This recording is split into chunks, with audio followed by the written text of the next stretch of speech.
Bayangkan, di tengah hutan gelap Madagaskar, ada sepasang mata menyala menatapmu dari balik pepohonan. Jarinya panjang tak wajar, wajahnya seperti makhluk dari dunia lain. Banyak orang percaya, jika hewan ini menunjukmu, kematian akan datang. Namun, benarkah ayah-ayah adalah pertanda buruk? Atau justru, ia adalah salah satu mahakarya paling luar biasa ciptaan Tuhan? Ayah-ayah bukanlah monster, ia bukan kutukan.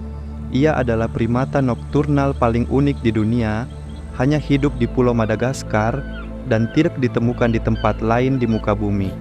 Nama ilmiahnya Daubentonia madagascariensis, satu-satunya spesies yang tersisa dari keluarganya.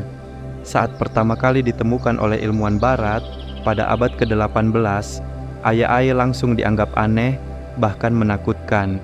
Namun alam tidak pernah menciptakan sesuatu tanpa tujuan.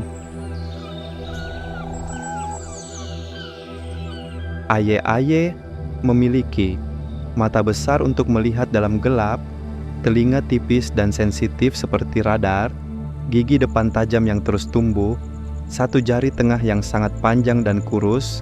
Bagi manusia, jari itu terlihat menyeramkan. Bagi ayah-ayah, jari itu adalah alat bertahan hidup paling canggih. Ia menggunakan jari tersebut untuk mengetuk batang pohon, mendengarkan suara larva di dalam kayu, lalu mengorek dan memakannya. Teknik ini disebut percussive foraging dan tidak dimiliki oleh primata lain di dunia. Ayah-ayah adalah bukti bahwa keanehan seringkali adalah bentuk kecerdasan alam tertinggi. Ayah-ayah adalah hewan nokturnal sejati. Saat matahari terbenam dan hutan mulai sunyi, ia baru keluar dari sarangnya. Ia hidup menyendiri, berpindah dari satu pohon ke pohon lain, menghindari manusia. Dalam hidupnya, ayah-ayah tidak mencari perhatian, tidak berkelompok, dan tidak agresif. Ironisnya, justru manusia yang paling ditakutinya adalah ancaman terbesarnya. Di beberapa daerah Madagaskar, ayah-ayah dianggap pertanda kematian, pembawa nasib buruk, makhluk terkutuk. Jika seekor ayah-ayah terlihat di desa, sebagian orang akan langsung membunuhnya. Bukan karena ia berbahaya, tetapi karena takut pada mitos. Inilah tragedi terbesar ayah-ayah. Ia dibunuh bukan karena apa yang ia lakukan, tetapi karena apa yang manusia percayai. Akibat perburuan, perusakan hutan, dan salah paham budaya, populasi ayah-ayah terus menurun. Saat ini, ayah-ayah berstatus terancam punah. Padahal, perannya sangat penting, mengontrol populasi serangga, menjaga kesehatan hutan, menjadi indikator ekosistem yang seimbang. Jika ayah-ayah hilang, keseimbangan alam Madagaskar ikut terganggu.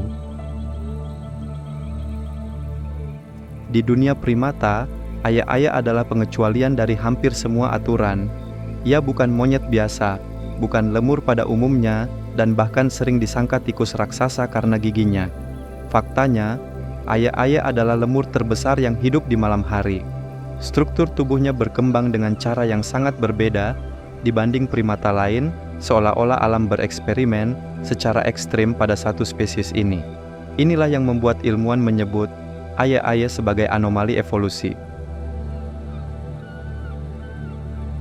Meski terlihat liar dan acak, ayah-ayah memiliki rutinitas yang rapi. Satu individu bisa memiliki beberapa sarang. Sarang dibuat dari daun dan ranting di atas pohon tinggi. Setiap sarang digunakan secara bergantian. Kebiasaan ini membantu ayah-ayah menghindari predator, mengurangi parasit, menjaga energi tubuh. Ini adalah strategi bertahan hidup yang sangat efisien. Penelitian menunjukkan ayah-ayah mampu mengingat lokasi, sumber makanan, memecahkan masalah sederhana, menyesuaikan teknik berburu. Ia tidak sekadar mengandalkan insting, tetapi belajar dari pengalaman. Dalam skala kecerdasan primata, ayah-ayah berada di level yang jauh lebih tinggi daripada yang tampak dari penampilannya. Ayah-ayah tidak turun ke tanah sembarangan. Ia menghabiskan hampir seluruh hidupnya di atas pepohonan, bergerak lincah dari satu cabang ke cabang lain. Dengan langkah ringan, ia menghindari ranting rapuh, mengamati bayangan di bawah, mendengarkan suara sekecil apapun. Dalam gelap, Aye-Aye tidak pernah benar-benar sendirian. Ada burung malam, serangga, dan predator yang sama-sama terjaga. Namun Aye-Aye tahu satu hal penting, diam adalah keselamatan.